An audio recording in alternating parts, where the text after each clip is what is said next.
El tercer aspecto que me parece que es importante, y en esto sí quiero dejar una preocupación, ayer se habló en diputados, tenemos la receptividad del Poder Ejecutivo, que es el tema de las retenciones.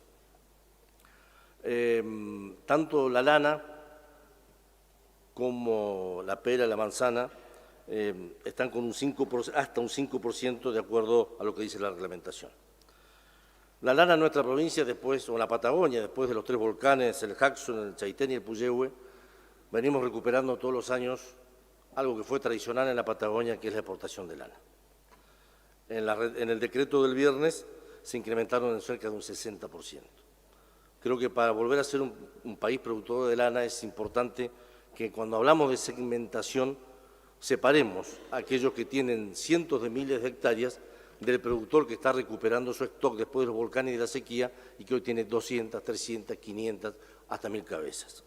Y lo mismo con el productor de pera y manzana y de cerezas. El problema de las retenciones o de los derechos de exportación es que no se carga únicamente sobre el producto. En el caso nuestro es sobre la pera y la manzana, pero es sobre la caja, es sobre el frío, es sobre el camión que va a Brasil, es sobre el camión que va al barco y es sobre el barco. Con lo cual, todos esos costos que después pagan un derecho de exportación lo termina pagando el productor y que le quedan centavos y que nunca puede eficientizar y mejorar su chacra. Con lo cual, esto sí creo que con lo que la modificación de ayer es muy importante ponerle sentido común y adaptarlo a la realidad de las distintas economías regionales que tiene nuestra provincia y nuestro país. Con respecto al impuesto país, y también me pongo en el lugar de todos, ¿no? Nuestra provincia, usted sabe que tiene el segundo centro turístico más importante, que es Bariloche. Tenemos Bolsón, que es un destino interesante en la cordillera, y tenemos 3 balnearios sobre el Océano Atlántico. Y al millón de estudiantes que todos los años se van de viaje egresados y que lamentablemente se van a Disney o se van en el crucero a Brasil y a Uruguay o que se van a Camboriú. Y la verdad que a mí no me disgusta tanto, porque me alegra ver a esos estudiantes en Bariloche o en Carlos Paz o en las Cataratas o en Salta. Y me parece que tampoco esto es un gran pecado si pensamos en el desarrollo del turismo. Y así como dije del Estado poniéndole rostro, el turismo también tiene rostro. Son las mucamas, son los cocineros, son los mozos, es el taxista, es la combi, es el que trabaja en el aeropuerto. Entonces, cuando hablamos de estas cuestiones tan macroeconómicas, creo que lo que nunca debemos hacer es dejar de pensar en la Argentina y el argentino, que producto de estas medidas se van a ver perjudicados o beneficiados. En lo que tiene que ver con el impuesto al país es un tema que también necesitamos la colaboración del Poder Ejecutivo, en que en nuestra provincia tenemos empresas tecnológicas que importan productos para que después vuelvan a ser exportados, fundamentalmente en el área de Bariloche, lo cual también necesitamos ahí la adaptación de este aspecto. Quiero finalmente hablar de 2 sectores de la vida económica que me parece que no están incluidos en la solidaridad y que no creo que no haya decisión. Creo que debe ser una cuestión de estrategia política y económica. La primera son los bancos. Si uno mira lo que pasó con los bancos en Argentina este año, y por eso hice hincapié en lo que significa la rentabilidad de este año, el rendimiento anual del patrimonio del sistema financiero argentino, el ROE, en el año 17 fue del 24,7. En este año está en el 44,8. Y en los bancos privados, el rendimiento anual del patrimonio pasó del 28,5 en el 17 al 56,16 en este año.